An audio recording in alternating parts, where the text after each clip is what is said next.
आप सबका रुद्रा वैदिक कास्टों में एक बार फिर बहुत बहुत स्वागत। आज एक नए विषय की ओर एक कदम आगे बढ़ाने लगे हैं।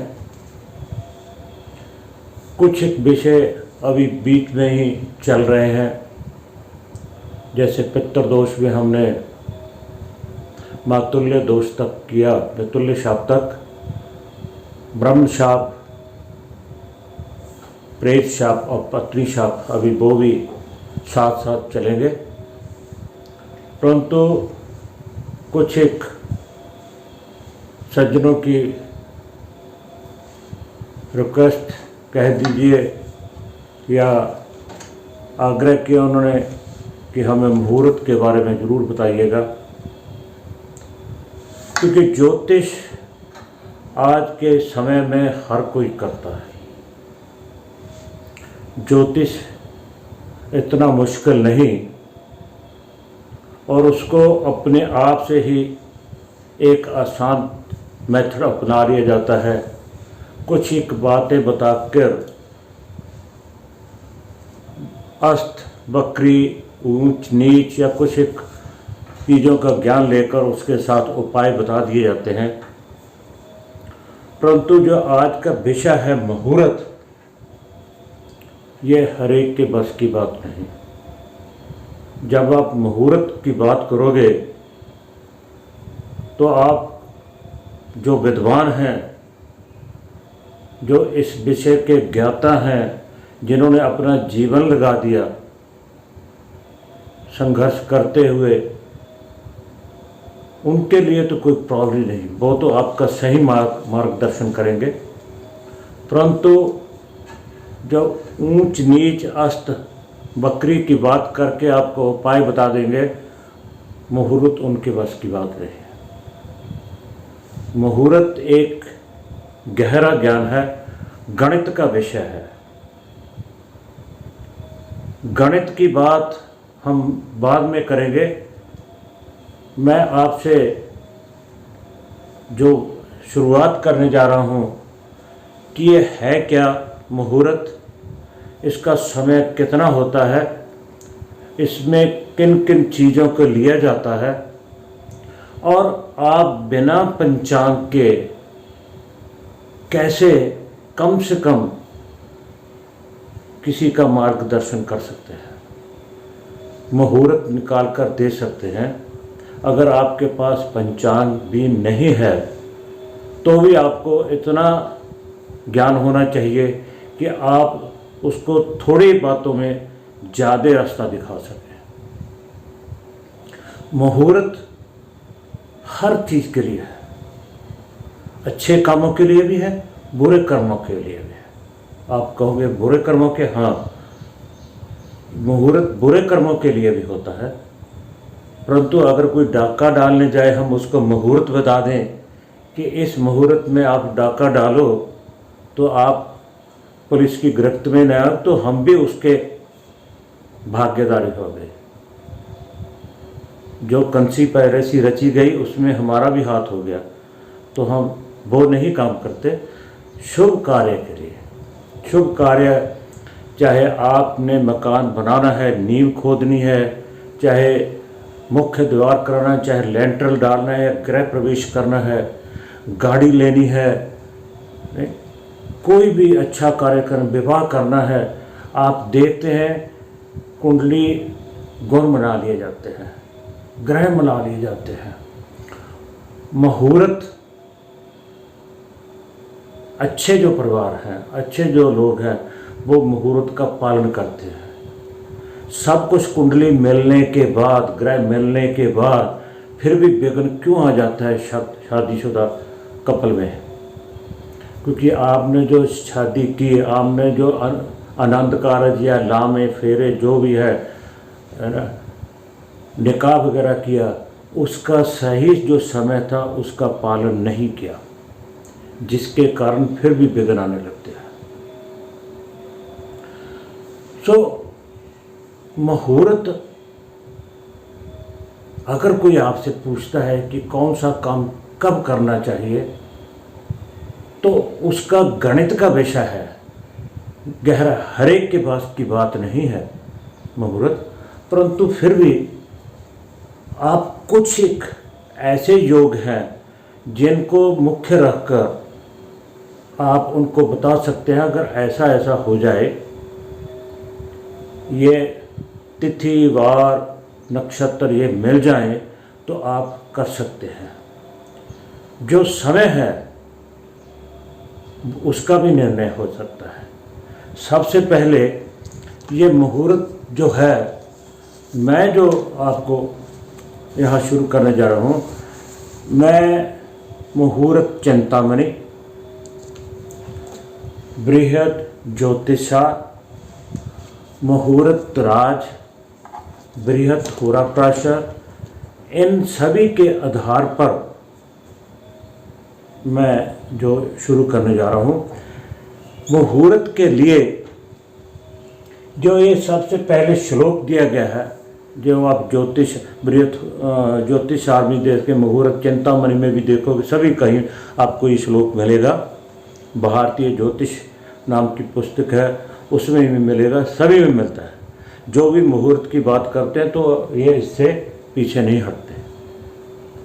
और मुहूर्त के लिए पंचांग, जिनमें 5 चीज़ें हैं, तिथि, वार, नक्षत्र, योग और करण।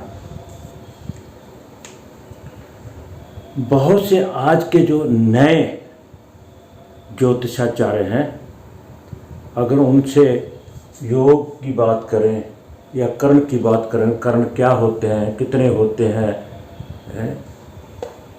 ये उनके बस की बात नहीं, पूर्ण याद भी नहीं होंगे। तो इनमें सबसे पहले हमारे पास तिथि आती है, इनके सहयोग लेना ही पड़ता है कम से कम। पंचांग 5 चीज़ों को बुलाकर ये जो पंचांग है, इनके बिना मुहूर्त आप निकाल नहीं सकते, जो सही गणना के हिसाब पर है, समय का निकालना। तो आज हम जो बात कर रहे हैं वो करेंगे तिथि की। सबसे पहले तिथि की बात करेंगे।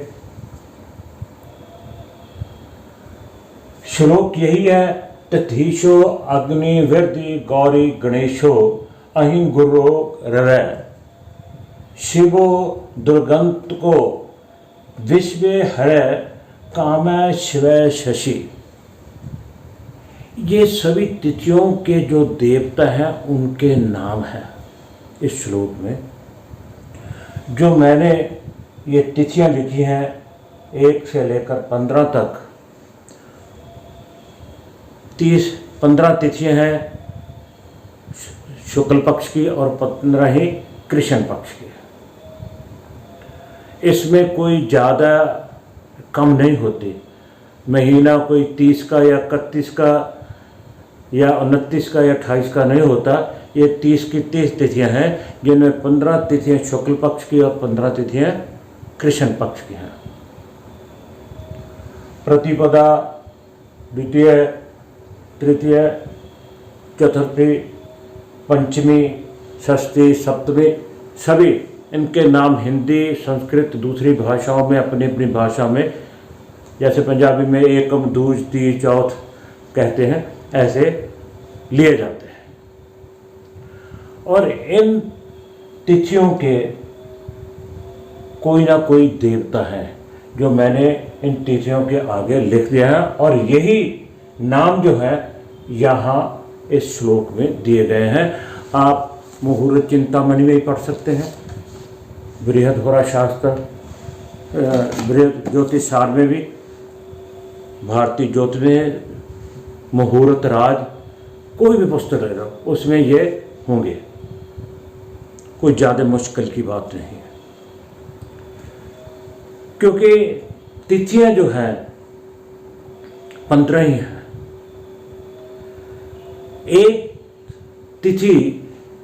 एक तिथि और उसका स्वामी देवता, जब हम किसी को मुहूर्त निकाल कर देते हैं कि इस तिथि को आप ये काम कर लीजिए, तो उस समय जब पूजा होती है तो हमारा फर्ज बन जाता है, जो हमारे ज्योतिषाचार्य कर्मकांड में है, उनको चाहिए कि नवग्रह पूजा के साथ साथ उस तिथि के जो देवता हैं उसकी पूजा भी होनी चाहिए। कोई पूजा के समय जिस तिथि को आप करते हैं उस, जैसे एक में अग्नि है, द्वितीय है दूज है जिसे बोलते हैं ब्रह्मा है, और तीसरी तिथि जो है उसके गौरी है। तो नवग्रह पूजा तो होगी, तो साथ में इन देवताओं की भी पूजा होनी चाहिए। और मुहूर्त कितना इसका समय होता है? मुहूर्त, एक मुहूर्त जो है, मुहूर्त इसका